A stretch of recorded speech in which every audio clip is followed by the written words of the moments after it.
Michael Kent estava prestes a sair de seu apartamento. Ele vestiu o casaco e pegou sua pasta de trabalho. Ele saiu pela porta e entrou nas ruas de Londres. Michael morava bem no centro da cidade. Ele andou 50 metros quando, de repente, uma chuva torrencial começou e, como resultado, ele ficou tão encharcado como se tivesse pulado em uma piscina. Suspirando, ele se rendeu à chuva forte, enfiou a mão na capa de chuva e tirou um pequeno aparelho parecido com um controle remoto. Ela tinha um botão vermelho, 2 azuis e 2 amarelos, todos dispostos em forma de meia-lua. Ele apertou 2 vezes o botão azul de baixo e uma vez o botão vermelho. Procurando, abriu-se um portal que revelava uma Londres cheia de luz do sol, onde as pessoas andavam de shorts e camisetas e, acima de tudo, não chovia. Ele cruzou o portal em arco. O calor imediatamente envolveu seu corpo. Ele olhou para trás, para a chuva, sorriu, apertou 2 vezes o botão amarelo de cima e, por fim, o botão vermelho, fazendo com que o portal se fechasse, e Miguel continuou caminhando tranquilamente, como se fosse a coisa mais normal do mundo atravessar um portal para outro mundo, para um mundo paralelo ao nosso. Mundos paralelos ou universos paralelos? Viagens no tempo e naves espaciais que ultrapassam a velocidade da luz são temas populares da ficção científica. Quem não conhece o multiverso da Marvel, onde existem diferentes versões de heróis populares como Thor, Hulk ou o Homem de Ferro?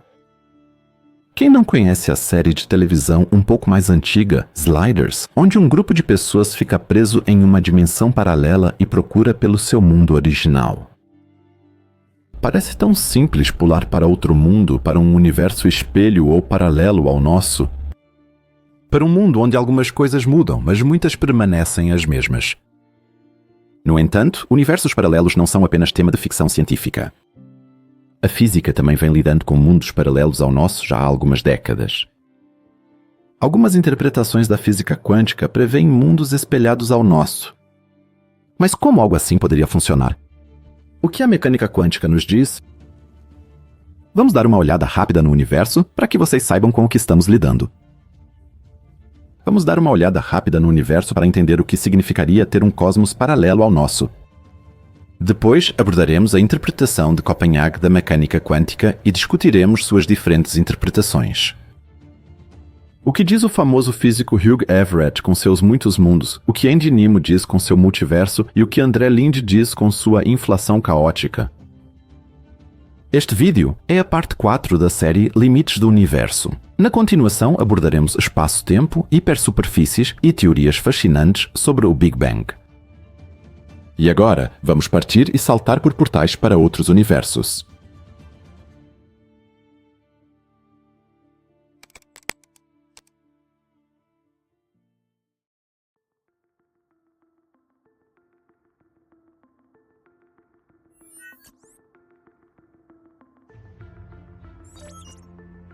Vocês devem estar pensando, será que André, do canal No Espaço, Documentários do Universo, quer explicar o universo inteiro em um único capítulo? Com certeza não vamos falar sobre todo o cosmos, mas queremos resumir brevemente com o que realmente estamos lidando quando falamos do universo. Considerem isso aqui como uma espécie de complemento para outros vídeos do meu canal, que tratam de cosmologia e abordam as grandes estruturas. O cosmos é um enigma. Astrônomos estudam suas propriedades, suas galáxias e estrelas, e até agora conseguiram ter uma boa noção das estruturas de grande escala que preenchem o nosso universo. Nas escalas mínimas, há átomos e moléculas.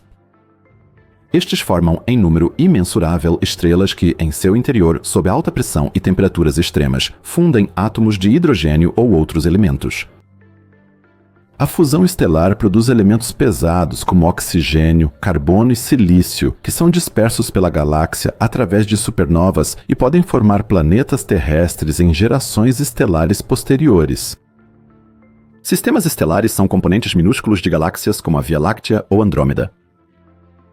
Estima-se que existam vários trilhões de galáxias em todo o cosmos. Estrelas formam ilhas organizadas em aglomerados de galáxias como o Grupo Local e superaglomerados como o Laniakea, reunindo dezenas de milhares de galáxias. Os superaglomerados formam, por fim, a base para a estrutura em rede dos filamentos, que cercam vastos vazios conhecidos como voids. Mas o universo ainda não está completo. Físicos creem que a matéria que forma estrelas, galáxias, aglomerados e superaglomerados representa apenas uma pequena fração de toda a matéria existente. Assim, muitos físicos favorecem a matéria escura como uma forma hipotética de matéria que comporia cerca de 27% da massa total do universo. Ela não interage com a radiação eletromagnética, portanto não pode ser observada. Contudo, sua existência é comprovada indiretamente por seus efeitos gravitacionais em estruturas visíveis de grande escala, como galáxias e aglomerados. A distribuição da matéria escura no universo aparentemente foi crucial na formação e evolução da estrutura em rede cósmica. Na teoria, o cosmos é atravessado por filamentos de matéria escura, aos quais a matéria visível se agarra. A matéria escura seria, portanto, algo como teias de aranha invisíveis do cosmos, e os filamentos seriam os insetos presos nessa rede. Outro componente desconhecido do cosmos seria a energia escura, que representa cerca de 68% da energia total. Ao contrário da matéria escura, que aumenta a gravidade, a energia escura se opõe à gravidade e aparentemente impulsiona a expansão acelerada do universo. A natureza da energia escura ainda é amplamente desconhecida, mas sua existência influencia o desenvolvimento do universo em grandes escalas. Muitos astrônomos acreditam que essa forma misteriosa de energia tem algo a ver com o vácuo. Quanto mais vácuo houver, maior será a energia escura. Na teoria, a energia escura aumentaria exponencialmente à medida que, com o passar do tempo, mais espaço vazio fosse criado. As estruturas no universo surgiram a partir de pequenas flutuações densas após o Big Bang. Essas flutuações foram distribuídas em todas as escalas e distâncias pela inflação cósmica logo após o Big Bang. Essa distribuição persiste até hoje, manifestando-se, entre outras coisas, pela rápida expansão do universo. Localmente, a gravidade fez com que a matéria se acumulasse nessas regiões mais densas e, por fim, formasse estruturas como estrelas, galáxias e aglomerados de galáxias. As enormes estruturas do universo, por sua vez, são permeadas pelas 4 forças fundamentais: gravidade, interação eletromagnética, força nuclear forte e força nuclear fraca. A gravidade atrai a matéria e possibilita a formação de estruturas como galáxias e aglomerados de galáxias. A força eletromagnética influencia a interação entre partículas carregadas e possibilita a formação de átomos e moléculas, além de nos permitir observar estrelas distantes, galáxias e superaglomerados. Ela se manifesta, entre outras formas, como luz, que nós, seres vivos da Terra, podemos ver e que é necessária para a fotossíntese das plantas. As forças nucleares forte e fraca atuam em nível subatômico e são responsáveis pela estabilidade dos núcleos atômicos e pela geração de energia nas estrelas. Os físicos também sabem que as forças que atuam tanto em pequenas quanto em grandes escalas influenciam o futuro do universo. As observações da radiação cósmica de fundo e da velocidade de expansão do universo sugerem que a expansão acelerada do universo pode ser impulsionada pela energia escura. Se essa expansão continuar a se acelerar, as estruturas em grande escala do universo, com o tempo, podem se afastar cada vez mais umas das outras e as interações entre elas se tornarem mais fracas. Muitos astrônomos acreditam que o universo vai se expandir por tempo infinito e que a inflação cósmica será cada vez mais acelerada pela energia escura. Isso chegaria ao ponto de o universo observável, em alguns centenas de bilhões de anos, consistir apenas do grupo local, onde a maioria das estrelas da Via Láctea, Andrómeda e de outras galáxias já teria se apagado, restando apenas anãs vermelhas, anãs brancas extintas, buracos negros e os tristes restos dos outrora orgulhosos reservatórios de gás galáctico. Em um futuro assim do universo, toda a energia se perde e apenas os restos de estrelas gigantes sobrevivem como sombras escuras de um passado glorioso e brilhante, um pretérito em que as galáxias eram preenchidas pelo brilho de suas estrelas. A tentativa de descrever o cosmos com base nesses princípios, estruturas e interações fundamentais deve ser suficiente por hoje. Sabemos que ainda existem muitas dúvidas por trás dessas coisas e que os físicos têm diferentes teorias sobre o nascimento ou o futuro do universo, ou sabem pouco sobre o tempo logo após o Big Bang. Existem muitos modelos que nos oferecem explicações convincentes e que possibilitam compreender o cosmos. Mas o que vamos abordar agora vai nos levar ao ultra pequeno. Exploramos o mundo do extremamente pequeno, esse microcosmo do qual todos nós somos feitos e cujas propriedades permitem a nossa existência, a mecânica quântica.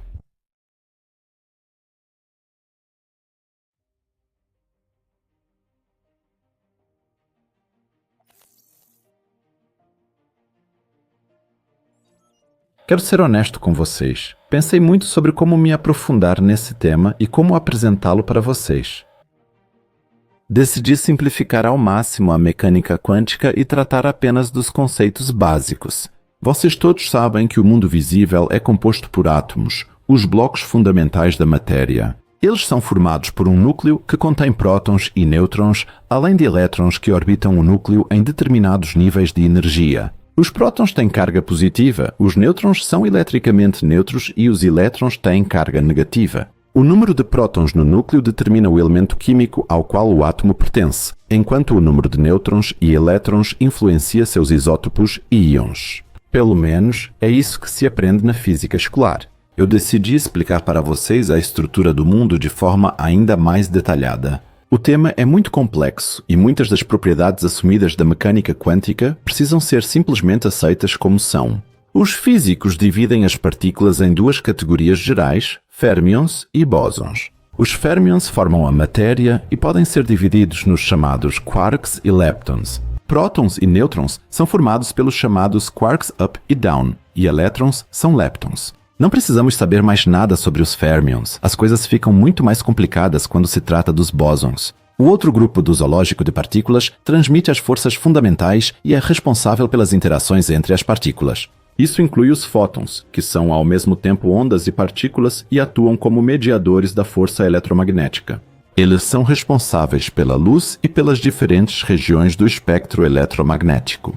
Além dos fótons, existem os bósons W e Z, conhecidos na física como mediadores da força nuclear fraca, envolvidos em certos processos de decaimento radioativo. Existem também os gluons, que representam a força nuclear forte. Eles mantêm prótons e nêutrons unidos no núcleo atômico. Se a força nuclear forte for superada por uma cascata de nêutrons, os núcleos atômicos são destruídos, liberando uma enorme quantidade de energia. Superar a força nuclear forte é utilizado em bombas atômicas para causar destruição em grande escala. Por fim, ainda existe o bóson de Higgs, que dá massa às partículas. Este é o básico da física de partículas. Já ouvimos que fótons e elétrons aparecem tanto como ondas quanto como partículas. Enquanto ainda conseguimos entender as partículas, é um pouco mais complicado usar o conceito de onda. Podemos entender as ondas como um fenômeno físico em que a energia é transferida através do espaço e do tempo, sem que a matéria seja deslocada permanentemente. Já ouvimos que são mediadas por fótons. Ondas eletromagnéticas são formadas por campos elétricos e magnéticos que oscilam.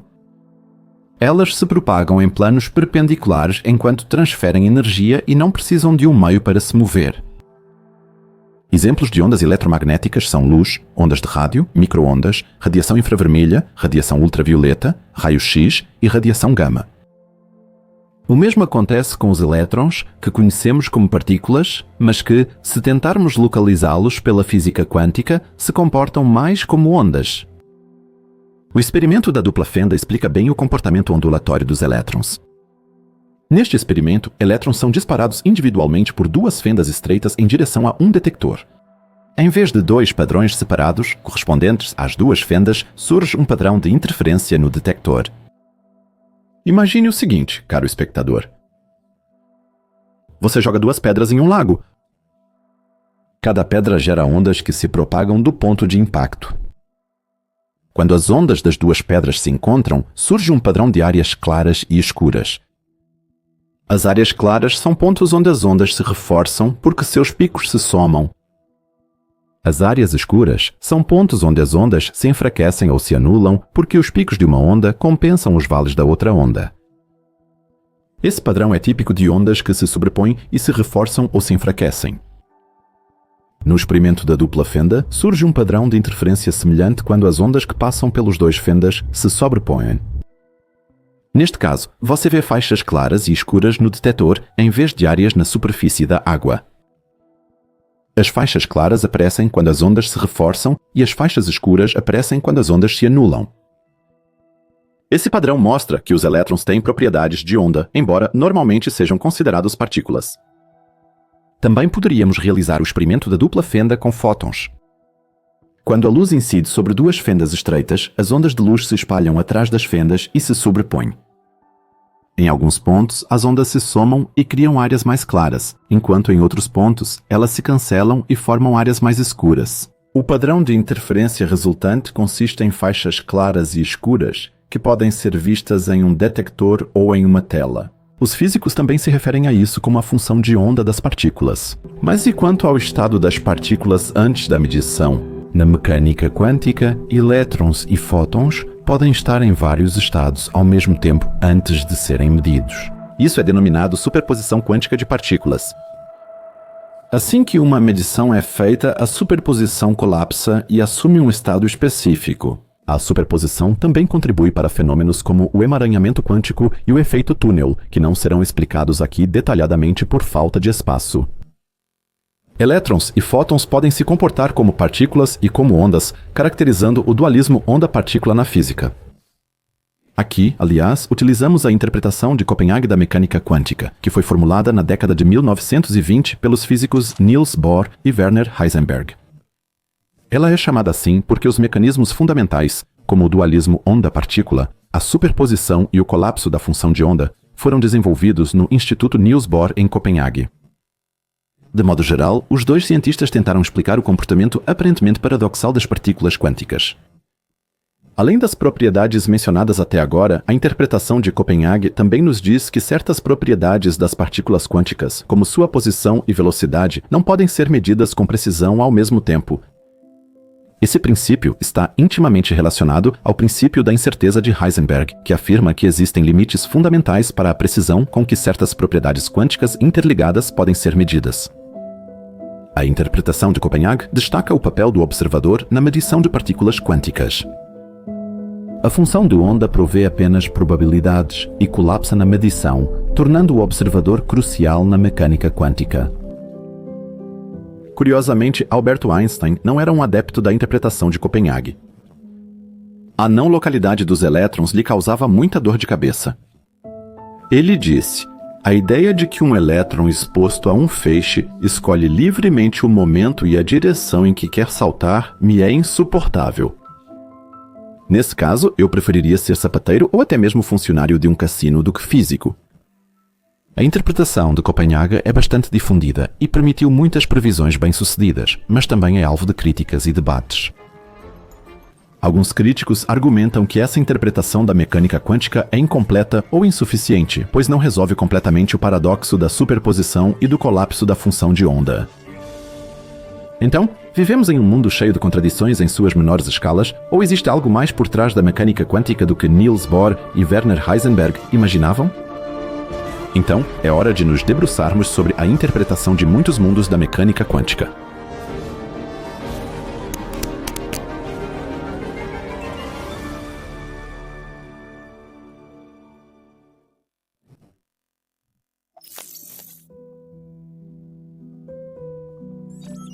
A mecânica quântica descreve o comportamento das partículas em escalas muito pequenas. Uma de suas ideias centrais é a função de onda, que descreve a distribuição de probabilidade de uma partícula no espaço e no tempo. A função de onda não nos diz exatamente onde uma partícula está, mas apenas nos dá informações sobre a probabilidade de encontrá-la em diferentes lugares. Uma das características mais estranhas da mecânica quântica é o fenômeno da superposição, no qual partículas podem existir simultaneamente em vários estados até que uma medição seja realizada. Assim que uma medição é feita, a função de onda colapsa e a partícula assume um estado específico. Esse comportamento leva a paradoxos, como o famoso experimento mental do gato de Schrödinger, no qual um gato pode estar vivo e morto ao mesmo tempo, até ser observado. Novamente nos deparamos com o paradoxo em pequenas escalas. Superposições, complementaridade e afins. O mundo do ultra-pequeno está cheio de incoerências. Mas o físico Hugh Everett III, nascido em 11 de novembro de 1930 nos Estados Unidos da América, iria se debruçar sobre esse paradoxo e fornecer uma interpretação da mecânica quântica que o tornaria conhecido além das fronteiras de seu país natal. Ele retomou as ideias de Niels Bohr e Werner Heisenberg e lhes deu seu próprio toque, depois de estudar matemática e perceber que a interpretação de Copenhague da física quântica não o satisfazia. Ele fez doutorado sob orientação de John Archibald Wheeler, aluno de Niels Bohr. John Archibald Wheeler já trabalhava com a mecânica quântica. Entre outras coisas, ele desenvolveu junto com o físico Richard Feynman a teoria Wheeler-Feynman, que descreve a radiação eletromagnética através da interação entre partículas e seus absorvedores no futuro. Segundo Wheeler, os absorvedores são matéria que interage com a radiação e absorve sua energia. Wheeler foi descrito por seus alunos ao longo de sua vida como uma pessoa aberta ao conhecimento e um bom ouvinte, e desenvolveu com alguns de seus estudantes ideias que mudaram profundamente a compreensão da física da mecânica quântica. Wheeler foi o orientador de doutorado de Hugh Everett, que em sua tese intitulada A Teoria da Função de Onda Universal, desenvolveu sua própria interpretação dos paradoxos da mecânica quântica. Nela, ele formulou a teoria dos muitos mundos ou interpretação dos muitos mundos, que após sua publicação enfrentou forte resistência, pois não correspondia à interpretação de Copenhague. Mas o que exatamente o jovem físico Everett descreveu em sua tese e por que suas ideias foram tão duramente criticadas? A teoria dos muitos mundos de Everett propõe que, a cada medição em que a função de onda de uma partícula colapsa, outros resultados possíveis se realizam em universos paralelos. Nesse cenário, não existe nem a dualidade onda-partícula, nem o colapso da função de onda. Em vez disso, existe um número infinito de mundos em que cada combinação possível de resultados de medições ocorre. Para exemplificar a teoria, vamos utilizar novamente o experimento da dupla fenda, onde elétrons são lançados por duas fendas em direção a um detector. Os elétrons geram um padrão de interferência, evidenciando seu comportamento ondulatório. Porém, segundo a interpretação de Copenhague, ao tentar descobrir por qual fenda o elétron passou, a função de onda colapsa e o padrão de interferência some. Não é assim na teoria de Everett. Aqui, para cada evento, existe um universo paralelo. Existe um cosmos em que o elétron passa pela fenda da esquerda e, em outro, pela fenda da direita. Em cada um desses universos, há uma cópia do observador que realiza o experimento e cada observador verá o resultado da medição em seu próprio universo. Cada um desses universos se desenvolve independentemente dos outros, e os observadores, em um cosmos, não têm consciência da existência dos outros universos. Diante dessas declarações, não surpreende que Everett tenha enfrentado resistência.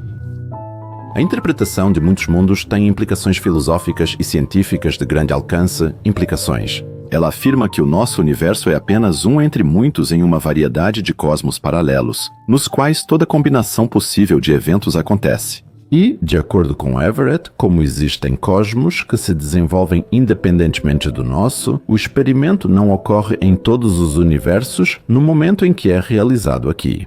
Everett resolve alguns dos paradoxos da mecânica quântica ao eliminar a necessidade do colapso da função de onda e da dualidade onda-partícula. Assim como as partículas só podem ser observadas passando por uma fenda no experimento da dupla fenda em um mundo, podemos supor que em outros mundos o experimento talvez não seja realizado no mesmo momento e o elétron simplesmente aparece em algum lugar e colide com algo. Se já existisse essa diferença, provavelmente também haveria em escalas maiores. Em Michael Kent's Londres está chovendo e nosso protagonista fica encharcado. Sem esperar muito, ele vai para um mundo paralelo com uma Londres paralela, onde naquele momento não está chovendo. A existência da Londres ensolarada já indica que muitos acontecimentos lá devem ter ocorrido de forma semelhante à Londres chuvosa. A cidade foi fundada pelos romanos em 43 d.C. e incendiada durante a rebelião dos reis celtas em 60 d.C. Em ambos os mundos, os romanos se retiraram da Grã-Bretanha no século V e as duas Londres passaram pelos mesmos acontecimentos. Mas o simples fato de que, no momento em que Michael Kent atravessa o portal dimensional, está chovendo em uma Londres e não na outra, já é uma diferença. Se a Londres ensolarada estivesse no meio de uma seca e não tivesse chovido em toda a região há vários meses, os senhores da cidade teriam que concordar com medidas de economia de água e impor novas regras aos habitantes de Londres. Por outro lado, poderia chover tanto na outra Londres que a cidade correria o risco de uma catástrofe de inundação. Em ambas as Londres, os eventos foram iguais até esse momento. Porém, com a ocorrência de um acontecimento diferente em cada cidade, elas se desenvolverão em contextos distintos a partir de agora. Poderíamos continuar esse exercício de pensamento em escalas muito maiores. Na interpretação de muitos mundos, existem infinitas Via-Lácteas, infinitos sistemas solares e infinitas versões do planeta Terra. Em um universo, talvez a Via Láctea fosse apenas uma galáxia anã que nunca teria crescido o suficiente e nunca teria produzido uma estrela chamada Sol. Em outro cosmos, a Terra não teria sido atingida por um grande asteroide há 65 milhões de anos. Os dinossauros teriam sobrevivido até hoje e a humanidade talvez nem existisse. Em um terceiro universo, o asteroide talvez fosse 4 vezes maior e teria destruído toda a vida na Terra. A vida nunca teria se recuperado e este planeta seria uma rocha morta como Marte ou Vênus. Em um quarto universo, a humanidade talvez já tivesse feito contato com extraterrestres e se juntado a uma união interestelar de civilizações. As possibilidades parecem infinitas e as soluções para os paradoxos da mecânica quântica são lógicas. E sim, vocês já podem imaginar, a interpretação da mecânica quântica de Everett não ficou sem críticas. Alguns cientistas argumentam que a interpretação de muitos mundos é excessivamente complexa e introduz infinitos mundos apenas para explicar certos aspectos incomuns da mecânica quântica. Eles preferem outras interpretações mais moderadas da mecânica quântica, como a interpretação de Copenhague. Outro ponto de crítica à teoria de Everett é a dificuldade de testá-la experimentalmente. Como os universos paralelos existem independentemente e não podemos trocar informações entre eles, é impossível obter provas experimentais diretas de sua existência. Encontrar. E como provar algo com o qual não se pode interagir? A interpretação de muitos mundos criou seu próprio problema inerente de comprovação. John Wheeler, que era muito ligado a Niels Bohr, aliás, fez com que a dissertação de Hugh Everett fosse reduzida. Ela foi publicada sob o nome Sobre os Fundamentos da Mecânica Quântica, e nessa versão perdeu muito de sua força original. Everett recebeu seu doutorado em 1957 e sua tese, que já havia sido reduzida, foi ainda mais cortada quando foi publicada sob o nome A Formulação do Estado Relativo da Mecânica Quântica na revista de física Reviews of Modern Physics. Embora o trabalho tenha sido alvo de inúmeras críticas negativas, o interesse pela interpretação de muitos mundos continuou. Em 1977, Hugh Everett palestrou sobre o tema, evidenciando que a teoria continuou no pensamento dos cientistas.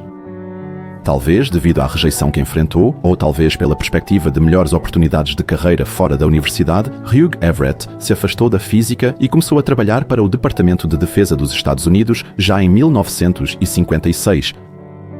Seu trabalho acadêmico agora estava disponível para o mundo, e as sementes para um maior envolvimento com os muitos mundos de Everett foram semeadas. Contudo, somente na década de 1960, outro físico retomaria e desenvolveria ainda mais suas ideias.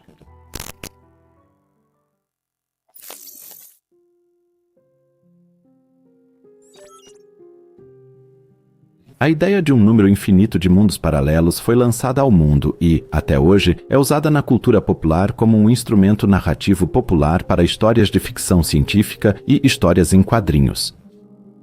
Várias HQs da Detective Comics e da Marvel apresentam versões alternativas de seus heróis. Às vezes, muitas variantes paralelas dos personagens se encontravam e lutavam juntas contra um super-vilão. Em outras, o sósia era o próprio vilão. No entanto, o termo multiverso não foi usado pela primeira vez nos quadrinhos, mas sim na ciência, quando um cientista um pouco menos conhecido, Hugh Everett, abordou e expandiu a interpretação de muitos mundos. O físico Andy Nemo provavelmente não é um nome conhecido por vocês. Para mim, você e seu trabalho científico eram totalmente novos. Durante minha pesquisa, encontrei um problema. Essa pessoa é pouco mencionada em obras de divulgação científica. Será que eu não procurei corretamente? Ou por que há tão poucas informações sobre esse físico? Afinal, Nemo foi uma das primeiras pessoas a introduzir o termo multiverso. Deve haver mais do que apenas algumas breves menções em alguns sites científicos. Será que a existência sombria de Nemo tinha a ver com o fato de que suas descobertas nunca foram realmente reconhecidas? Agora eu estava em um caminho um pouco mais promissor.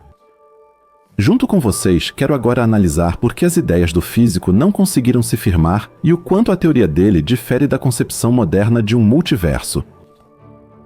Andy Nemo apreciou a interpretação de muitos mundos de Everett. Ele usou a palavra multiverso em uma palestra em 1963 da seguinte forma: um multiverso é um universo manifesto à nossa observação, do qual uma variedade compõe o universo inteiro. O que Nemo entende por um universo manifesto? Ele quer dizer com isso que habitamos um cosmos cheio de galáxias, estrelas, gás e poeira que se agrupam em filamentos e cercam enormes vazios. Um grande, talvez infinito, número desses universos compõe o universo inteiro. Nemo foi de fato influenciado aqui pela interpretação de muitos mundos, mas sua teoria difere das afirmações de Everett em alguns pontos centrais. Everett declara uma quantidade infinita de universos paralelos que são cópias exatas do nosso. Um evento de partícula que não ocorre aqui aconteceria em outro cosmos e vice-versa.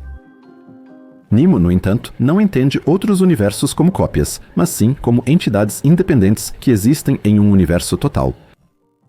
Mas não encontrei mais informações sobre Andy Nemo. Felizmente, durante minha pesquisa, encontrei um artigo do cosmólogo e matemático George Francis Ryan Ellis na edição de novembro de 2011 da revista Spectrum. Nele, ele menciona várias formas de multiverso. Há, por exemplo, o multiverso de nível 1, onde nosso espaço representa uma parte do todo. Extraterrestres distantes provavelmente veriam conteúdos espaciais diferentes dos nossos. Todos os espaços seriam estruturalmente iguais, exceto por diferenças aleatórias na distribuição da matéria. Considero que vivemos em um cosmos observável e que isso é aproximadamente. Como ele se estende por cerca de 42 bilhões de anos-luz em todas as direções, também deve haver regiões do espaço ocultas para nós. As estruturas visíveis e invisíveis juntas formam um tipo simples de multiverso. Esse multiverso de nível 1 corresponde, com pequenas diferenças de terminologia, às afirmações feitas por Andy Nemo sobre universos locais e um universo total. O físico israelense-britânico David Deutsch afirmou que esses universos poderiam, de fato, estar no mesmo espaço que nós. Com isso, Deutsch e Nemo se afastam de Everett, cujo entendimento da multiplicidade de universos são outros ramos ou mundos paralelos das funções de onda quânticas. A teoria de Andy Nemo foi ficando cada vez mais à margem com o passar do tempo, então agora vamos nos voltar para outras. Mas onde teremos sucesso? Podemos imaginar facilmente que existem regiões do espaço que não conseguimos observar com nossos telescópios, porque estão fora do nosso alcance. Assim, compreendemos nosso universo como a região do espaço observável por nossos telescópios. No entanto, nunca poderemos observar o restante do universo total ou multiverso. Mas qual teoria está por trás dessas suposições de um cosmos inteiro? Para declarar um universo total, precisamos falar brevemente sobre a inflação cósmica e como ela é atualmente compreendida pela ciência. Na teoria cosmológica padrão, é reconhecido que o universo está se expandindo de forma acelerada. A causa disso está no Big Bang, que talvez tenha criado um cosmos em expansão por meio de algum tipo de flutuação quântica. As galáxias neste universo se afastam umas das outras mais rapidamente quanto maior a distância entre elas a partir do ponto de observação. Mas sem um físico muito específico, talvez nem teríamos ideia de um universo inflacionário. Alan Guth, natural de Nova Jersey, Estados Unidos da América, propôs a teoria da inflação na década de 1980 para solucionar problemas cruciais da teoria do Big Bang. Alan Guth descobriu que o universo passou por uma fase de expansão extremamente rápida logo após o Big Bang.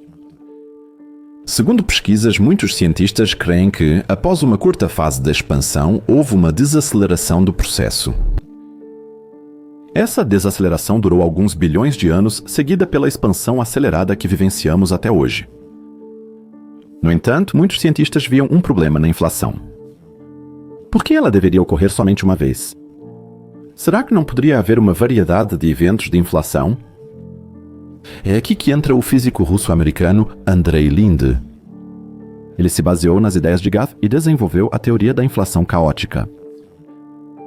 Nesse processo, a inflação não se limita a um único evento isolado, mas ocorre em diferentes regiões do universo de forma independente.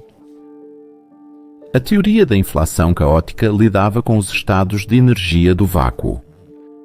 Ela parte do pressuposto de que o universo foi levado a um estado de energia mais baixo por meio de um salto quântico de um campo escalar. Um campo escalar é um conceito matemático em que a cada ponto no espaço é atribuído um valor escalar. Valores escalares são quantidades simples como temperatura, pressão ou densidade que são caracterizadas apenas por sua magnitude, não por uma direção. Na física, existem vários campos escalares, como o campo de Higgs na física de partículas ou o campo inflaton na cosmologia.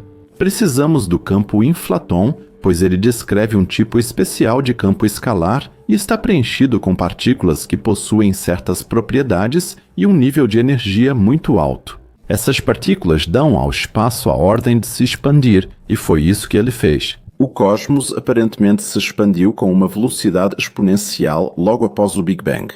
Esse estado de nível de energia mais alto também é chamado de falso vácuo.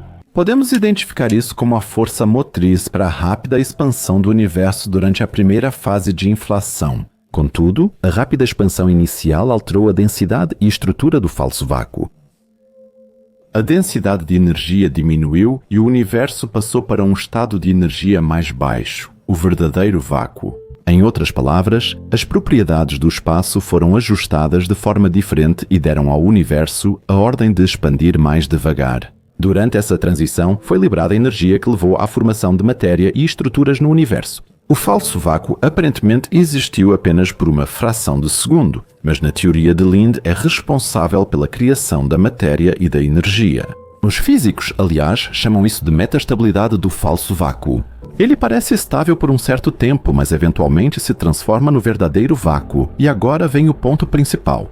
Na inflação caótica, o falso vácuo pode surgir espontaneamente em diferentes regiões do universo devido à sua energia. Esse processo pode gerar infinitas bolhas de inflação. Que se expandem, originando universos separados. André Linde chama o conjunto total desses universos de multiverso. Ele recorreu à teoria das cordas, que tenta unificar todas as forças e partículas conhecidas da natureza em uma única teoria. A teoria das cordas descreve por que, devido a flutuações quânticas espontâneas, surgem falsos vácuos, dos quais se desenvolvem bolhas de inflação separadas e, por fim, universos isolados. Em nosso cosmos, a decomposição do falso vácuo gerou elétrons, prótons, nêutrons, fótons e uma série de outras partículas, que dão à matéria suas propriedades únicas e são responsáveis pelas 4 forças fundamentais. Em outro universo, partículas diferentes poderiam ter um papel relevante e formas exóticas de matéria poderiam surgir. Cada bolha de inflação começa com diferentes concentrações e distribuições de matéria, com tipos de matéria individuais e possui leis físicas e propriedades distintas das do nosso universo. Linde considera essas bolhas como isoladas entre si. Elas não podem interagir ou trocar informações diretamente entre si. Entre as bolhas de inflação ou universos existe um espaço que continua se expandindo a uma velocidade enorme. Portanto, a inflação ocorre não apenas em nosso cosmos, mas também nos espaços que ficam entre os universos. Aqui, a energia do campo inflaton ainda não passou para o verdadeiro vácuo. Assim, não há um universo convencional, pois as condições para o surgimento da matéria e das estruturas ainda não existem. Embora a teoria da inflação caótica resolva muitos problemas da teoria padrão do Big Bang, ela também traz algumas críticas. Muitos criticam a falta de evidências experimentais da teoria, que, embora esteja de acordo com alguns fenômenos observados, como a radiação cósmica de fundo e a distribuição das galáxias no cosmos, ainda carece de observações diretas de eventos inflacionários dentro do universo. Essa crítica pode ser respondida ao se apontar a incompatibilidade entre as diferentes bolhas de inflação. Outro evento inflacionário, portanto, estaria tão distante da nossa região do espaço que não poderíamos observá-lo. Ou simplesmente não perceberíamos quando um novo universo nasce, já que ele não interagiria com o nosso. O novo cosmos pode ser composto de matéria desconhecida e indetectável para nós. Outros criticam a teoria dizendo que ela não faz previsões específicas e testáveis o suficiente para ser verificada cientificamente. A teoria sugere que existem infinitos universos com propriedades diferentes. A teoria é difícil de ser falseada e não podemos fazer previsões concretas sobre o desenvolvimento do nosso próprio universo. Da mesma forma, é necessário um ajuste muito fino e detalhado do campo inflatônico para poder explicar as propriedades observadas do nosso cosmos. Parâmetros seriam, por exemplo, as 4 forças fundamentais, a capacidade dos átomos de formar ligações moleculares, de fundir-se dentro das estrelas para formar elementos mais pesados e assim por diante. No nosso universo, existem muitas leis que juntas formam a nossa realidade física. Aqui, pode-se argumentar que talvez a maioria dos cosmos criados por eventos inflacionários não seja estável o suficiente se seus parâmetros não forem tão bem ajustados como os do nosso. Após uma fase inicial de inflação, eles poderiam simplesmente desaparecer. Nosso cosmos pode ter conseguido criar um verdadeiro vácuo a partir do falso. Ele pode ser único em suas propriedades de expansão acelerada, nas 4 forças fundamentais e em suas formas de matéria, enquanto outros universos, após o desaparecimento do falso vácuo, talvez simplesmente deixem de existir. Isso explicaria a ausência de observações de outros eventos de inflação no universo. Vemos que a ideia de um multiverso é ao mesmo tempo fascinante, mas também cheia de problemas. Ela tem muitos adeptos na ciência e conseguiu chegar à cultura pop. No entanto, grande parte dos físicos favorece a interpretação de Copenhague da mecânica quântica e parte do modelo padrão da inflação cósmica de Alan Guth. Até hoje pode não haver provas de um multiverso, mas isso não significa que no futuro não possamos testemunhar o nascimento de outro universo estável. Um que seria tão único quanto o nosso, mas que teria formas de matéria e leis completamente diferentes, que nem mesmo em nossos sonhos mais ousados conseguimos imaginar.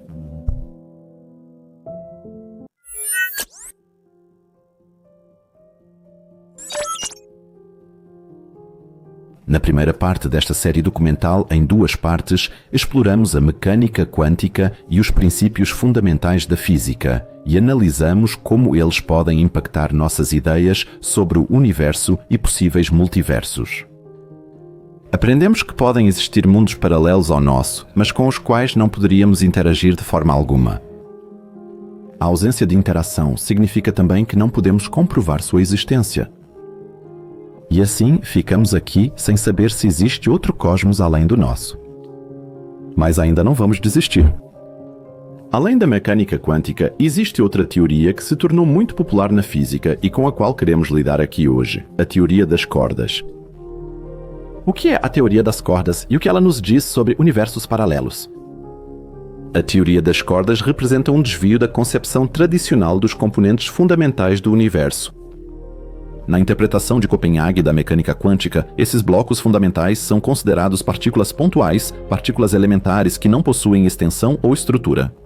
No entanto, a teoria das cordas assume que os componentes fundamentais do universo não são pontuais, mas sim cordas unidimensionais.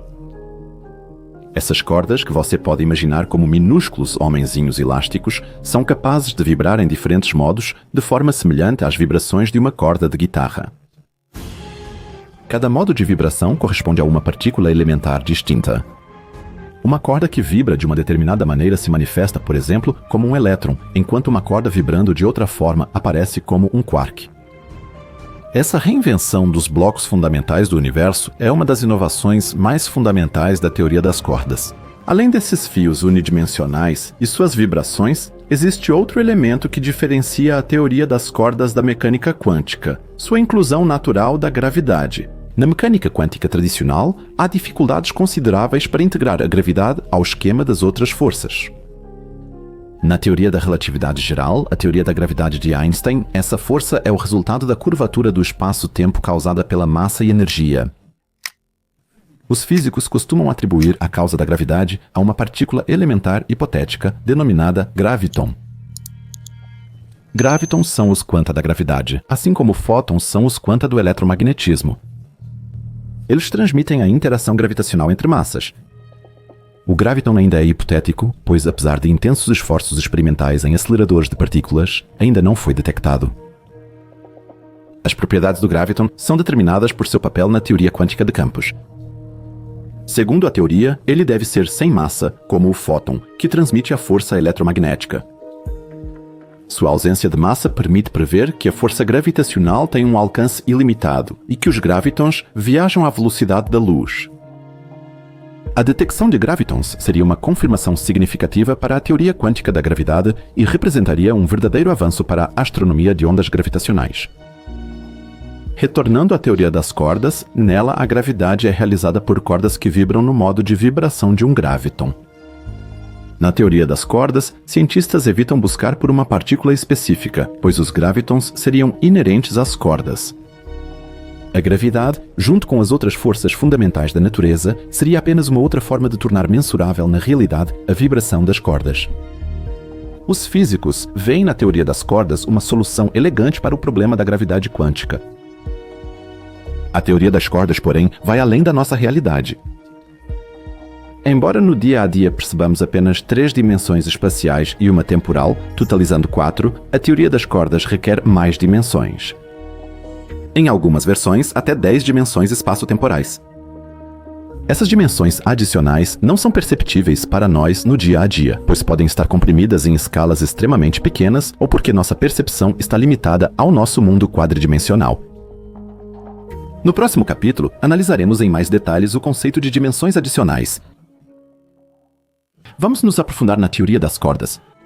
Ela tem um impacto significativo na matemática, pois traz uma série de novos conceitos e técnicas. Muitas das estruturas e ideias matemáticas utilizadas na teoria das cordas são extremamente complexas e avançadas, exigindo o uso de ferramentas matemáticas sofisticadas de áreas como a geometria algébrica e a geometria diferencial. Na verdade, a teoria das cordas, em alguns casos, impulsionou novos desenvolvimentos matemáticos e levou a novos insights em áreas como a teoria dos números e a topologia. Naturalmente, uma teoria tão extraordinária não fica sem críticas e controvérsias.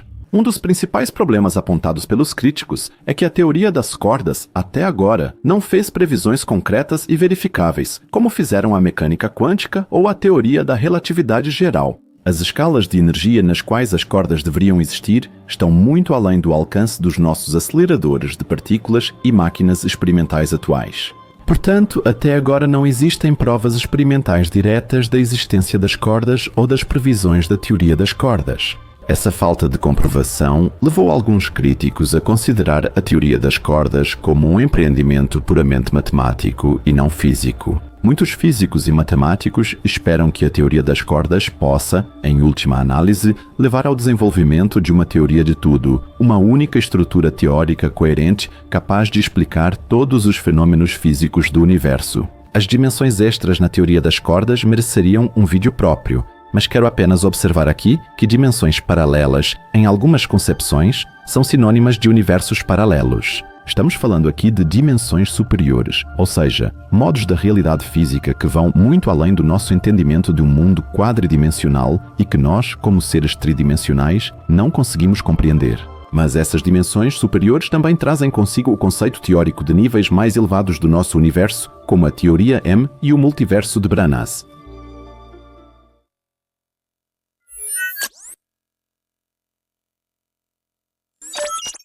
Nosso universo nos parece quadridimensional. Experimentamos as dimensões de comprimento, largura, altura e a quarta dimensão do tempo, ou seja, do espaço-tempo. Essa dimensão ainda é para nós mais ou menos compreensível e mensurável.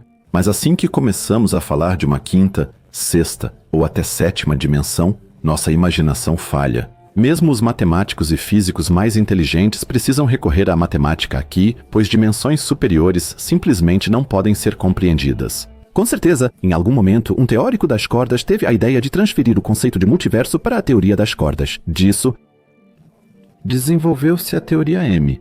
Ela se baseia nos fundamentos da teoria das cordas e serve como uma extensão dela. Ela pretende unir todas as forças do universo de alguma forma em uma espécie de teoria de tudo. Vale ressaltar que não há apenas uma teoria das cordas, e diferentes teorias competem entre si em uma espécie de concurso de popularidade. No entanto, a teoria M expande os fundamentos da teoria das cordas e reúne diferentes teorias das cordas que antes eram isoladas sob um paradigma unificado. Ela introduziu um novo conceito, o de branas ou membranas, objetos multidimensionais que podem existir em várias dimensões. Dentro desse contexto, o nosso universo de 4 dimensões poderia existir em uma dessas branas em um espaço de dimensões superiores, chamado de bulk. Tudo isso vira de cabeça para baixo a ideia comum de que as coisas e fenômenos que conhecemos e vivenciamos como realidade podem, na verdade, ser apenas uma subestrutura dentro de um espaço multidimensional muito maior. Então, nosso universo deveria existir em um desses planos, com o bulk localizado em algum lugar na 11ª dimensão. Ele contém, portanto, 7 dimensões adicionais que não são diretamente visíveis nas 4 dimensões que nos são familiares.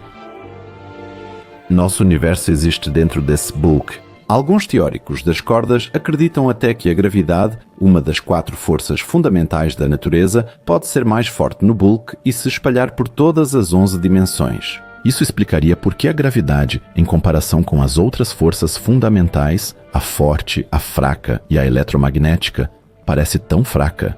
Parte de sua força poderia escapar para as dimensões extras do bulk, como uma piscina cheia de água transbordando. Além disso, os movimentos e interações das branas no bulk poderiam levar a fenômenos que se manifestam como leis da natureza em nosso universo quadridimensional. E se o nosso universo já existe em uma brana, será que não poderia haver outras branas, cada uma com seu próprio universo separado? Esses outros cosmos poderiam, teoricamente, estar completamente isolados do nosso universo, sem qualquer interação ou comunicação entre eles. No entanto, eles poderiam tornar sua presença perceptível por meio de efeitos gravitacionais sutis, já que a gravidade, como aprendemos, não está limitada a uma brana, mas se manifesta de forma extradimensional em todas as 11 dimensões. Por isso, falamos aqui também da teoria M, ou teoria das membranas. Vamos começar com a dimensionalidade. No nosso entendimento cotidiano, existimos em um espaço tridimensional que é complementado pelo tempo como a 4ª dimensão. Como vocês ouviram, outras branas poderiam existir em dimensões superiores e, portanto, seriam praticamente invisíveis para nós. E se, por exemplo, existisse um espaço bidimensional, aqui, estruturas complexas, como a dupla hélice do DNA ou a rede de vasos sanguíneos em um organismo, seriam absolutamente impossíveis. Por exemplo, em outras culturas, uma civilização que representa um perigo, como na obra de ficção científica Além do Tempo, parte da trilogia dos 3 sóis, de Liu Cixin, é enviada para outra dimensão com armas especiais, de modo que praticamente deixa de existir. Neste livro, uma tripulação humana de uma espaçonave encontra seres de dimensões superiores. Aqui, porém, o universo é permeado por várias dimensões, todas sobrepostas umas às outras. Se existências bidimensionais, como sugere a teoria das cordas, seriam realmente possíveis e se nós sequer poderíamos descobri-las, é algo bastante duvidoso. Em um universo com mais de 4 dimensões, por outro lado, poderiam surgir tipos totalmente novos de complexidade e estrutura, que mal conseguimos imaginar em nosso espaço quadridimensional.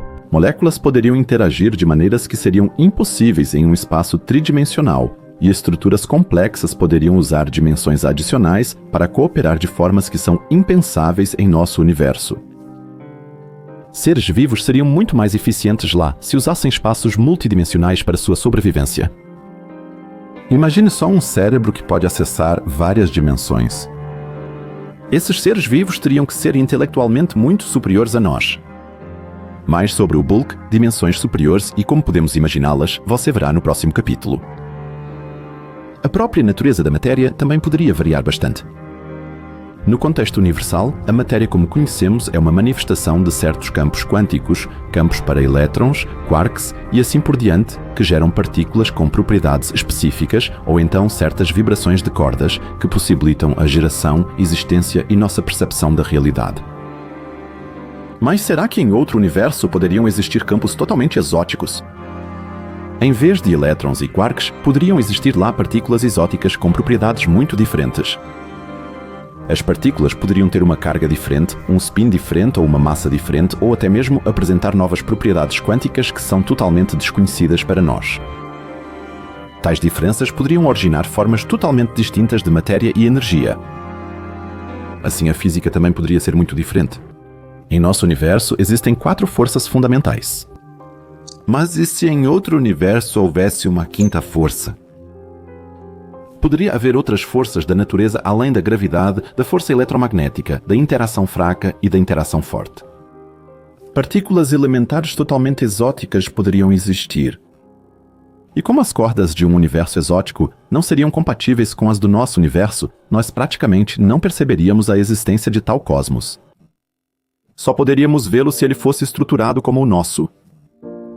Mais um exercício de imaginação.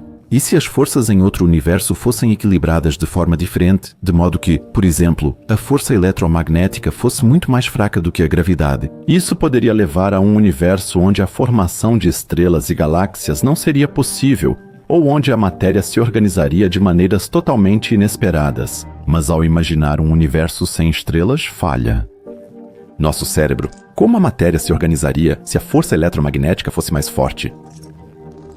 Que seres vivos poderiam existir? O eletromagnetismo assumiria o papel da gravidade e vice-versa?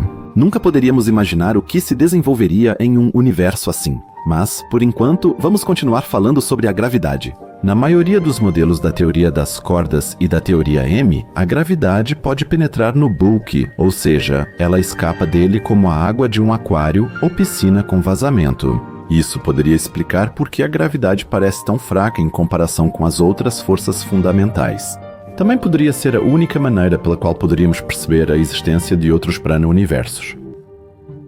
Mas até agora ainda não encontramos nenhum vestígio gravitacional de outro universo ou um local em nosso cosmos que seja de alguma forma influenciado por outros cosmonautas. Recentemente, fez-se uma observação interessante sobre a radiação cósmica de fundo. Só para lembrar, essa é a radiação que é entendida como o eco do Big Bang.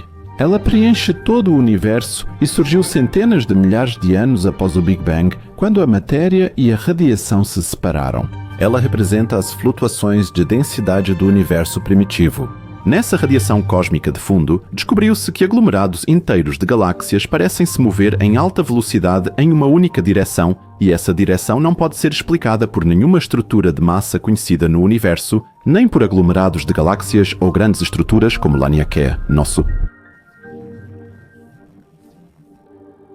superaglomerado de galáxias local exibe fluxo misterioso que desafia a compreensão dos cientistas. Por isso ela é chamada de Dark Flow, ou fluxo escuro, porque nenhuma estrutura conhecida no universo parece ser responsável por ela. Isso levou alguns cientistas a supor que essas galáxias estão sendo atraídas por uma estrutura que está além do universo observável. Astrônomos descobriram essa anomalia gravitacional ao observar aglomerados, superaglomerados e grandes superaglomerados de galáxias. Esses imensos superaglomerados não são apenas aglomerações de inúmeros aglomerados de galáxias, mas também de uma quantidade inimaginável de gás quente, que emite raios X. Os pesquisadores agora analisaram a radiação emitida por esses aglomerados e sua interação com a radiação cósmica de fundo. Os raios X dispersam os fótons da radiação de fundo, o que é conhecido como efeito cinético Sunyaev-Zeldovich, ou simplesmente efeito Sunyaev-Zeldovich. Foram observados cerca de 700 aglomerados de galáxias até 6 bilhões de anos-luz de distância, ou seja, quase metade da extensão do universo em uma direção. Essas observações foram comparadas com o mapa da radiação cósmica de fundo do satélite Wilkinson Microwave Anisotropy Probe, que mostra os diferenciais de temperatura do universo primitivo. No tema abordado, pensamos de imediato em branas ou outros universos. E se as branas interagirem entre si por meio de sua gravidade? Existem modelos em que as branas podem se mover, colidir e influenciar umas às outras, o que poderia levar a eventos cosmológicos espetaculares. Tais eventos poderiam não apenas ter efeitos mensuráveis em nosso próprio universo, mas talvez um dia também servir como prova da existência de um multiverso ou de um multiverso de branas. E quem sabe, talvez as galáxias em nosso universo estejam realmente sendo atraídas pelo Dark Flow por outro universo, por uma gravidade que passa desse cosmos para o nosso. Mal podemos imaginar que descoberta extraordinária seria encontrar os efeitos de outro universo sobre o nosso.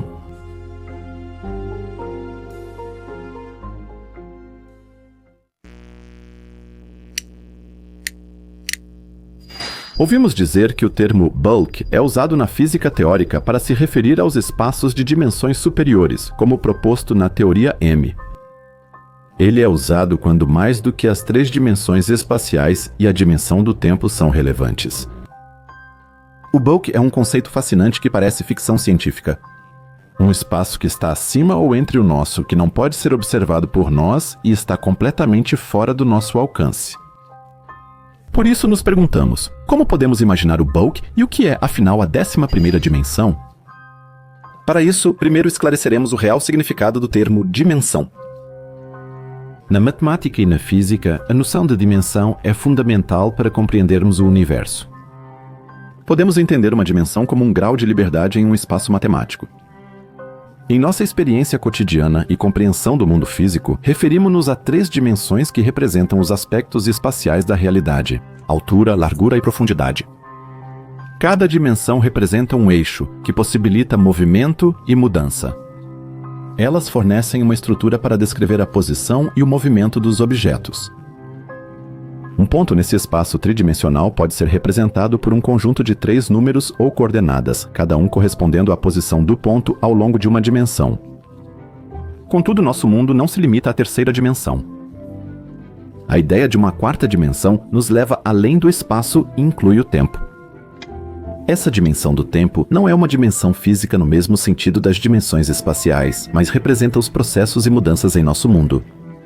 Ela serve para coordenar a ordem dos eventos e criar um contexto temporal para as mudanças no espaço.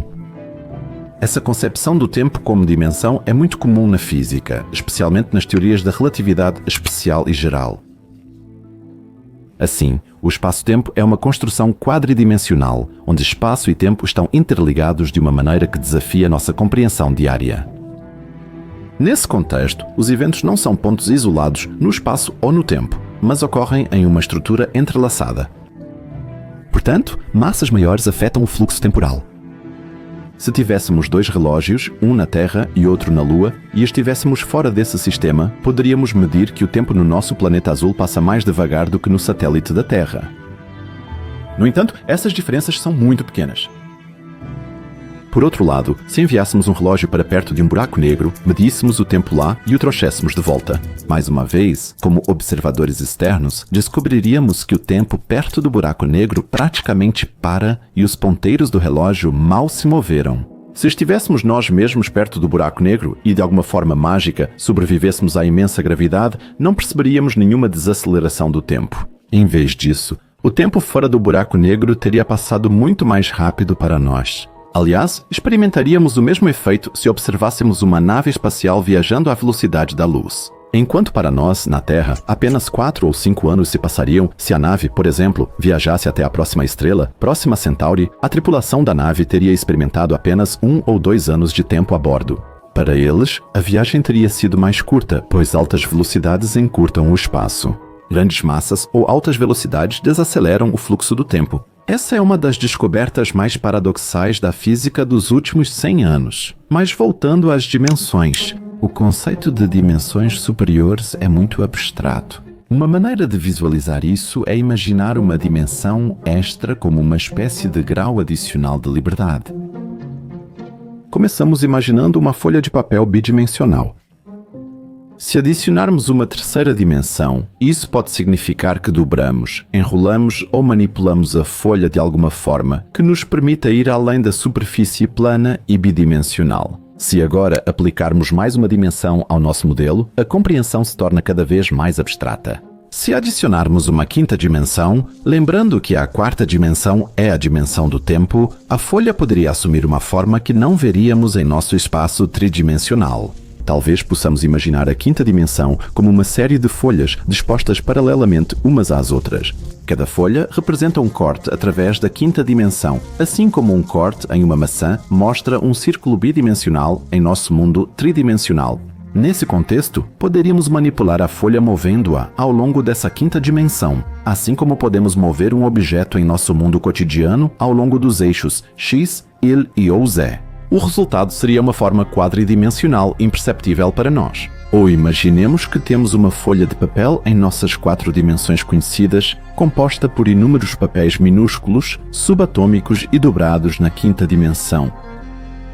Ou nossas 4 dimensões são para séries D da 5ª dimensão inacreditavelmente pequenas e uma folha de papel nessa dimensão superior seria composta por inúmeras folhas das primeiras 4 dimensões. Se adicionarmos uma 6ª dimensão, poderíamos considerar isso como outra coleção dessas folhas de 5 dimensões. Isso seria semelhante a adicionar mais fatias ao nosso modelo de maçã para representar a maçã inteira. Cada uma dessas fatias de 4 dimensões representa um estado diferente ou uma configuração diferente da folha original na 5ª dimensão.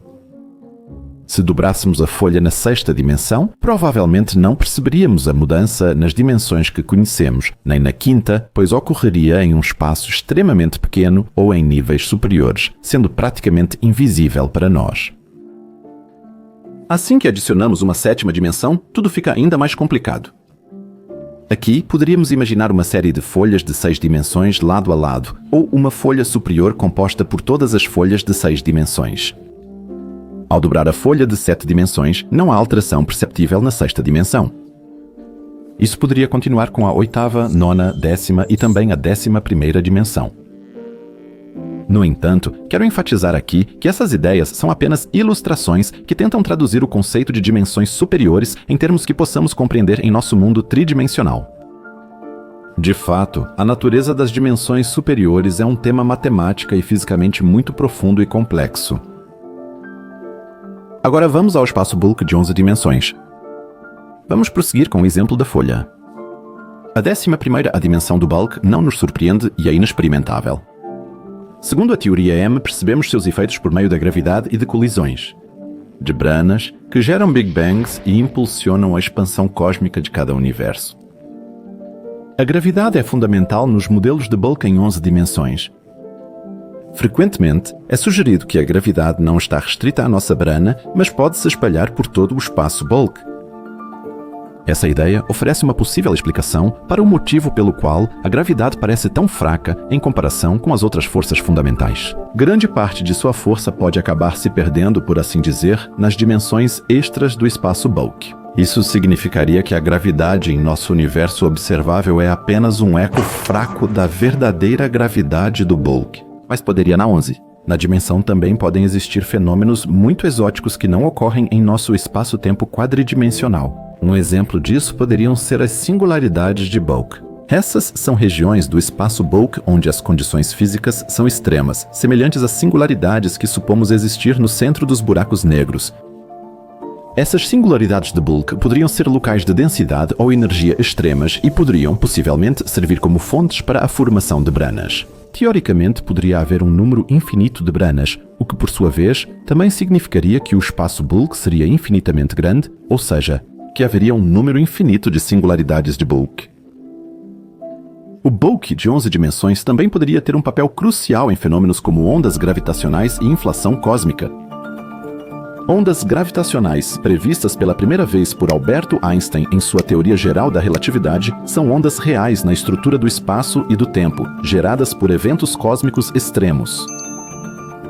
Quando, por exemplo, dois buracos negros se fundem, eles geram uma série de ondas gravitacionais que se espalham em todas as direções a partir do local do evento. Essas ondas são de grande importância, pois carregam informações sobre eventos cósmicos extremos que são difíceis de obter de outras maneiras. No contexto do bug de 11 dimensões, pode-se imaginar que essas ondas se propagam não só pelas 4 dimensões do nosso universo, mas também pelas dimensões extras do espaço bulk. Se as ondas gravitacionais se propagassem não apenas pelo nosso cosmos, mas também pelo espaço bulk, novas possibilidades surgiriam para sua descoberta e investigação. Teoricamente, poderiam haver diferenças na velocidade de propagação ou efeitos sutis na polarização das ondas gravitacionais. Observações desse tipo podem fornecer pistas valiosas sobre a natureza e propriedades do espaço bulk, ajudando a entender melhor a física nessas dimensões adicionais. Mas o bulk não afetaria apenas as ondas gravitacionais, mas também seu contraparte, a expansão cósmica.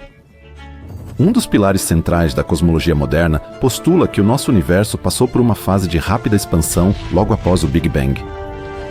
Mais precisamente, a teoria da inflação prevê que o universo, nos primeiros 10 elevado a menos 35 segundos após o Big Bang, expandiu-se a uma velocidade quase inimaginável, muito além da taxa de expansão que o nosso universo possui atualmente.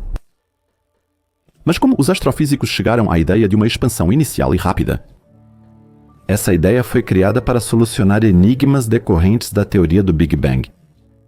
Isso inclui o chamado problema da planicidade, em que o universo observado está notavelmente próximo de uma geometria plana, o problema do horizonte, que explica a uniformidade da radiação cósmica de fundo, e o problema dos monópolos, que explica a ausência dos monópolos magnéticos esperados em nosso universo.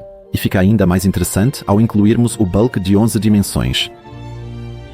Adeptos das teorias das cordas IM buscam explicar a fase da inflação cósmica pelas dinâmicas e interações complexas no bulk de 11 dimensões. O próprio bulk pode representar a arena ou o contexto para o processo de inflação.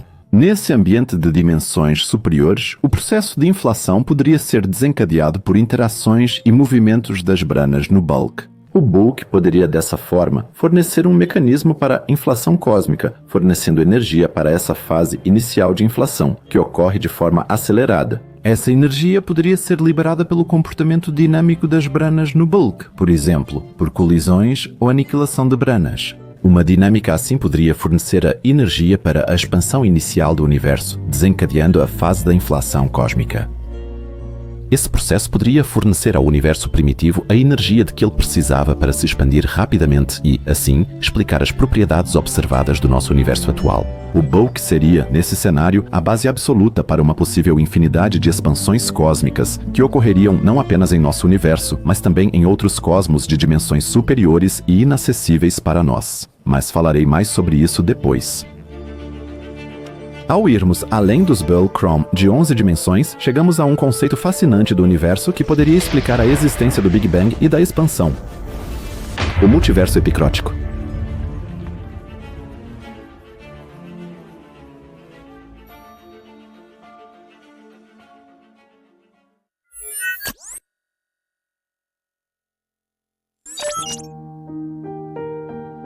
Ouvimos que a teoria M, como uma extensão da teoria das cordas, tenta unir todas as teorias das cordas sob um denominador comum.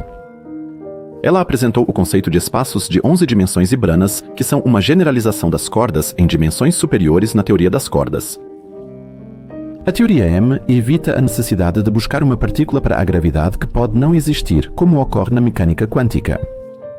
O graviton ainda não foi descoberto, mas a teoria M já tem 30 anos e novos modelos surgiram.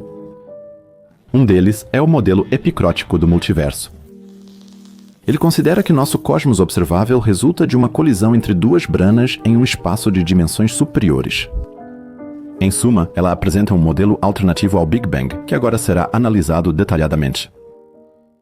Assim como na teoria M, na teoria epicrótica essas branas são enormes, planas e existem paralelamente umas às outras. Enquanto as branas deslizam pelo bulk de dimensões superiores, elas se atraem por gravidade. Essa atração acaba fazendo com que elas colidam. Essa colisão entre duas branas é o que, na teoria ecperótica, é considerado como o Big Bang ou o início do nosso universo. A energia liberada nessa colisão não se compara a nada que aconteça em nosso cosmos e leva à formação da matéria, da energia e do contínuo espaço-tempo que chamamos de nosso cosmos. Mas esse evento não apenas faz surgir o nosso universo, ele também gera a inflação inicial que os físicos deduzem a partir da observação da radiação cósmica de fundo em micro-ondas. Ao contrário da teoria clássica da inflação, que pressupõe uma forma exótica de energia, uma energia de vácuo ou energia escura ou um campo inflaton para impulsionar essa rápida expansão inicial, na teoria epicrótica, a inflação ocorre devido à energia liberada na colisão de duas branas. Contudo, na teoria epicrótica, não há apenas um Big Bang. Ela também nos oferece um mecanismo para a origem da distribuição de massa e carga no universo. Durante a colisão das branas, as flutuações quânticas nos campos envolvidos são ampliadas e formam as sementes para as estruturas posteriores no universo, como galáxias e aglomerados de galáxias. Esse processo assemelha-se à teoria clássica da inflação, mas decorre diretamente da colisão das branas. E essa teoria tem uma enorme vantagem em relação à teoria cosmológica padrão. Nessa teoria, o Big Bang ocorreu no início a partir de uma flutuação quântica. Mas ela não nos diz o que existia antes do Big Bang. Já na teoria ecpirótica, nos é dito que o Big Bang é gerado pela colisão de duas branas. Então existe algo diferente que desencadeou a nossa realidade. Em um multiverso de branas assim, Big Bangs, expansão e contração estariam presos em um ciclo eterno. O universo não teria surgido de um único evento isolado como o Big Bang, mas sim de uma sequência de eventos que potencialmente se repetem infinitas vezes. Se os cosmólogos reconhecessem essa ciclicidade e a incorporassem ao modelo cosmológico padrão, o universo realmente continuaria existindo infinitamente. Seria transformado quando um universo morresse ou um novo nascesse. O ciclo constante desses processos surge da interação entre as branas. Já ouvimos que as branas se separam novamente após uma colisão devido às forças que atuam no bulk. Como a 11ª dimensão, ou seja, o bulk, ainda existe, esse afastamento não é permanente, mas acaba sendo superado por novas forças de atração que fazem as branas se aproximarem novamente. Essas colisões e separações repetidas levam a um padrão recorrente, em que cada colisão gera um novo universo ou uma nova era dentro de um universo contínuo. Portanto, não é possível afirmar se um universo pode morrer ou se existirá eternamente. Pode muito bem ser que novos cosmos sejam formados dentro dos já existentes, que os universos recém-criados existam em outras dimensões ou que sejam formados em branas completamente diferentes. Um ciclo como esse também é chamado de era. Cada universo pode ter suas próprias propriedades físicas e leis, dependendo das condições específicas que ocorrem durante uma colisão.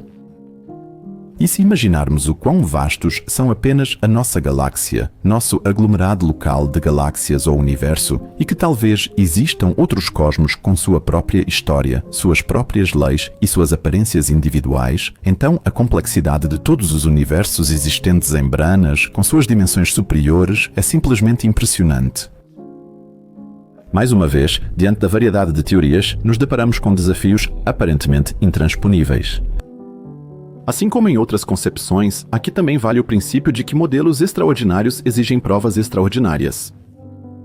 Na teoria epicrótica, previsões específicas surgem da maneira como a colisão das branas gera as estruturas no universo. Em particular, a distribuição das massas no universo deve apresentar características específicas que derivam da colisão das branas. Embora já existam algumas evidências a partir de observações da radiação cósmica de fundo em microondas que coincidem com as previsões da teoria epicrótica, ainda são necessários mais dados observacionais e análises para confirmar ou refutar a teoria de forma definitiva. Além disso, devemos questionar onde estão os outros universos. Se branas colidindo criam novos cosmos, e esse processo ocorre desde sempre, onde estão então aqueles universos que têm uma estrutura semelhante ao nosso?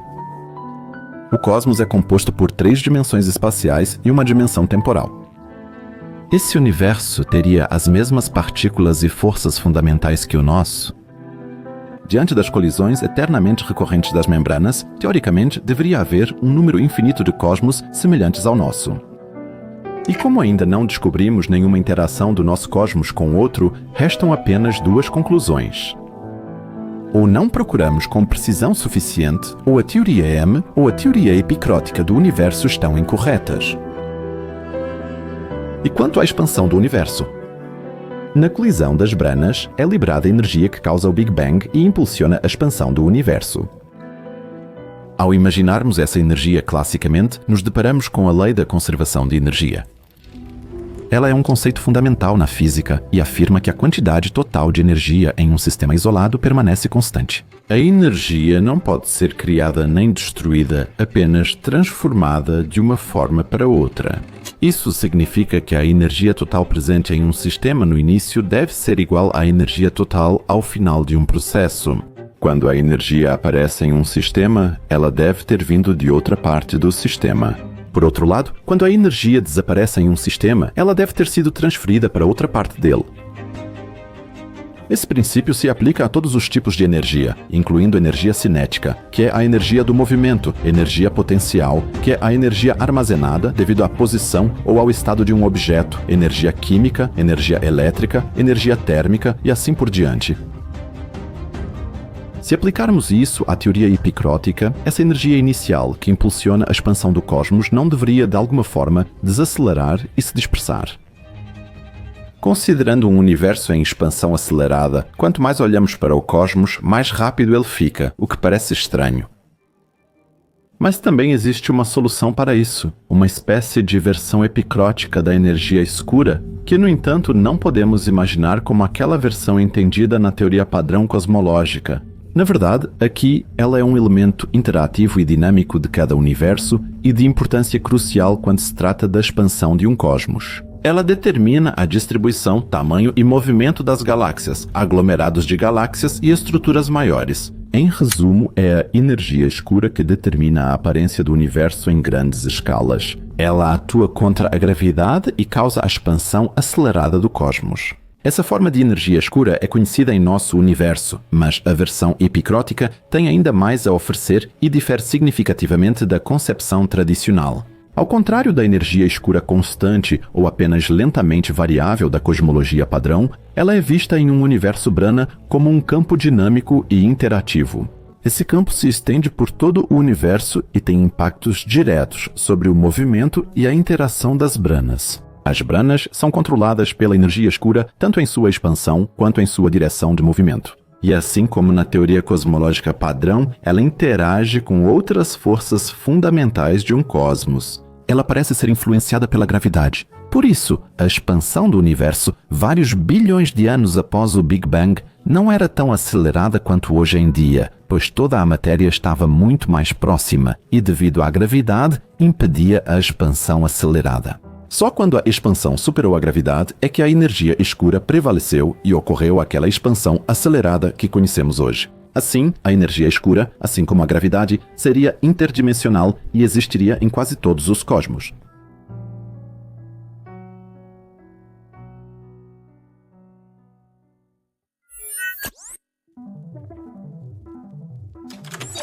Já mencionamos que branas colidindo podem desencadear Big Bangs e que esse processo é cíclico. Também sabemos que a energia escura influencia as próprias branas, nas quais diferentes universos existem em diferentes dimensões com propriedades distintas. Segundo a teoria epicrótica, a energia escura seria interdimensional e influenciaria outras dimensões, caso possa afetar as branas multidimensionais. Por isso, ela provoca o movimento das branas no bulk, influencia suas propriedades e é a principal causa da colisão das branas, ou seja, do Big Bang. Assim, ela também afeta a energia total do universo. Essas diferenças de energia potencial são decisivas para a forma como as branas interagem e como o universo evolui ao longo do tempo. Antes e depois de um Big Bang, essas diferenças de energia são responsáveis pelas flutuações de densidade dentro de um universo, que levam à formação de galáxias e outras estruturas em grande escala, ou seja lá o que possa existir em outros universos. Mas a teoria epicrótica não prevê apenas a colisão de branas, mas também a interação entre diferentes universos. Um cosmos pode influenciar outro através da gravidade, que, como a energia escura, atua de forma multidimensional e se espalha pelo bulk para todos os universos. Portanto, podemos afirmar com certeza que as branas têm uma posição no bulk não apenas em relação a si mesmas, mas também em relação a outros universos. Por isso, podemos localizar a colisão de branas, algo que não é possível na teoria cosmológica padrão com o Big Bang. Portanto, teoricamente existe um lugar e um momento em que as branas se encontram e criam um universo. Lá onde elas se encontram, fala-se do céu epicrótico. Para termos uma ideia clara desse conceito, vamos analisar cronologicamente o processo de colisão de branas. No início de um ciclo, logo após uma colisão de branas, acontece um tipo de grande salto. Isso não é apenas uma ideia da teoria padrão, que afirma que nosso universo recua como um elástico esticado demais e, ao colidir toda a matéria, um novo universo é criado. A versão epicrótica do grande salto também nos mostra que duas branas colidem e, assim, um Big Bang é criado. O ponto onde essas branas colidem é chamado pelos teóricos das cordas, como eu disse, de céu epicrótico. Logo após a colisão das branas, esse céu epicrótico é ultradenso, superquente e extremamente caótico. A temperatura seria tão alta que a matéria existiria na forma de quarks e leptons, que estariam densos e quentes demais para se unirem e formarem átomos. Estrelas, galáxias ou outras estruturas macroscópicas não poderiam existir nesse estágio. O céu epicrótico é tão selvagem e imprevisível que não pode ser descrito por nenhuma forma extrema de existência que conhecemos.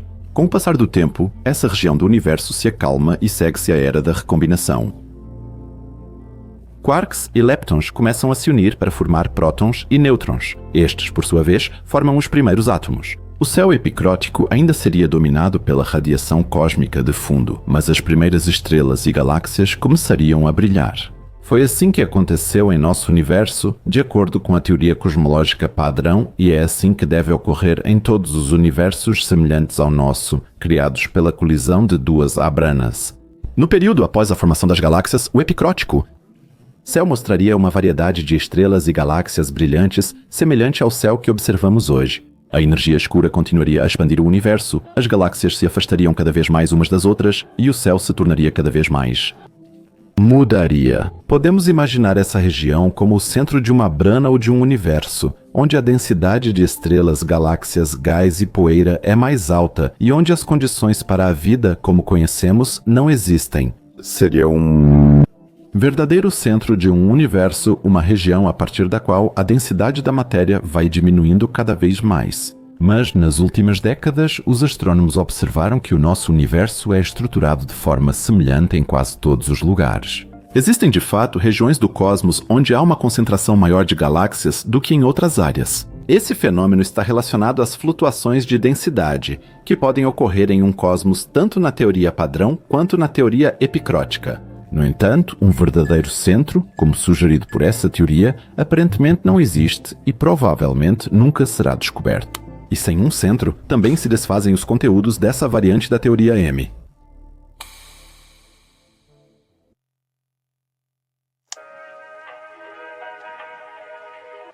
Mecânica quântica, superposição das partículas, função de onda, muitos mundos e um multiverso.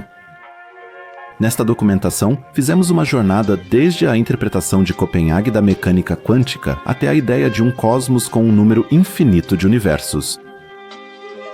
No entanto, ainda nos perguntamos, existe realmente um multiverso ou o universo é tudo o que existe? Nosso cosmos é único e só existe ele, ou ele faz parte de um tipo de cosmos total no qual habitamos apenas uma pequena parte? Hugh Everett falava sobre cópias do nosso universo, onde acontecem aqueles eventos de partículas que não podemos observar aqui. Segundo ele, existe um número infinito dessas cópias. Suas ideias foram desenvolvidas pelo relativamente desconhecido físico Andy Nemo, que talvez tenha sido um dos primeiros a usar a palavra multiverso em um contexto científico. Desenvolvendo ainda mais as ideias de Everett e Nemo, mas com seu próprio toque, André Linde postulou a inflação caótica, segundo a qual eventos quânticos espontâneos ocorriam em todo o multiverso e criavam bolhas de inflação que se transformavam em universos próprios. No entanto, todas as teorias de um multiverso têm em comum o fato de não serem comprováveis. Onde estão os mundos paralelos de Everett? Onde estão os eventos de inflação de Linde? Onde estão os outros universos que supostamente existem em quantidade incontável? E, finalmente, onde está o portal pelo qual eu chego a Londres ensolarada quando não aguento mais a chuva? A interpretação de muitos mundos da mecânica quântica ainda nos deve essa resposta. Embora existam muitas tentativas de fornecer evidências físicas ou matemáticas do multiverso, até agora nos falta uma prova convincente, uma confirmação de que existe uma variedade de mundos, talvez um número infinito de galáxias, sistemas solares, terras e humanidades. Para encerrar, cito Blake Crouch, autor americano de ficção científica, em seu romance Matéria Escura. Imagine que você é um peixe nadando em um lago. Você pode se mover para frente, para trás e de um lado para o outro, mas nunca para cima, para fora da água. Se alguém estivesse ao lado do lago te observando, você não saberia que essa pessoa está lá. Para você, esse lago é um universo inteiro. Agora imagine que alguém coloca a mão no lago e te tira de lá. Você percebe que aquilo que você achava que era o mundo inteiro é, na verdade, só um pequeno lago. Você vê outros lagos, árvores, o céu. Você percebe que faz parte de uma realidade muito maior e mais misteriosa do que jamais imaginou. E essa realidade é o nosso universo, onde uma galáxia chamada Via Láctea abriga uma estrela ao redor da qual se formaram planetas terrestres. Nosso pequeno planeta azul é, para nós, quase como um mundo inteiro. Um mundo que, quando o deixamos, está cercado por uma quantidade infinita de mundos incrivelmente distantes.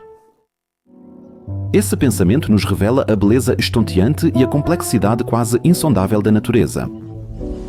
Percebemos que nossa compreensão do universo, por mais avançada que seja, talvez apenas arranhe a superfície do que realmente existe. Os Brano-multiversos e o Bulk podem abrigar realidades tão diversas e complexas quanto a nossa, esperando apenas para serem descobertas e exploradas. Ela nos leva à variedade de mundos postulada por Hugh Everett. Ele foi um dos primeiros a propor uma variação da interpretação clássica de Copenhague da mecânica quântica e criou uma variedade de universos paralelos, nos quais ocorrem aqueles eventos de partículas que, por exemplo, não podemos observar em experimentos de dupla fenda. Ela segue adiante, passando pelo pouco conhecido físico Andy Nemo, que cunhou o termo multiverso, até chegar à inflação caótica de Andrei Linde, que teorizou múltiplos eventos de Big Bang e inflação em um multiverso, no qual o nosso cosmos é apenas um entre talvez infinitos outros. A jornada passa por desvios, até chegar à teoria das cordas e sua variação, a teoria M, onde há branas que poderiam sustentar universos diversos, existindo em espaços com mais de 4 dimensões, além de nossa experiência. Ela nos leva ao Bulk de 11 dimensões, uma espécie de superuniverso, no qual se encontra tudo o que classificaríamos como existência. A jornada ainda está distante do fim. Em uma época em que parece que já desvendamos os segredos do universo, a interpretação de muitos mundos da mecânica quântica e a teoria das cordas nos convidam a repensar nosso entendimento da natureza. Elas nos oferecem uma nova perspectiva sobre o mundo e nos desafiam a pensar além dos nossos padrões habituais. Elas nos lembram que o universo é muito mais complicado do que parece à primeira vista e que nossa busca por conhecimento é um processo infinito. Nesse raciocínio, a busca aparentemente interminável por conhecimento seria análoga ao universo infinito. Isso significaria que, quanto mais procuramos, mais perguntas surgem, o que, por sua vez, possibilita e exige ainda mais buscas. Por fim, essas teorias nos levam à pergunta sobre o que significa ser um ser consciente em um universo tão complexo e dinâmico. Como nos encaixamos nessa grande história cósmica e o que isso significa para a nossa ideia de significado e propósito? Essas perguntas podem permanecer sem resposta, mas elas nos lembram das maravilhas e dos mistérios que nos cercam e que tornam a existência humana tão fascinante. No final, fica a compreensão de que, embora possamos nos sentir pequenos e insignificantes no contexto do infinito, ainda assim somos uma parte integrante desse grandioso espetáculo cósmico.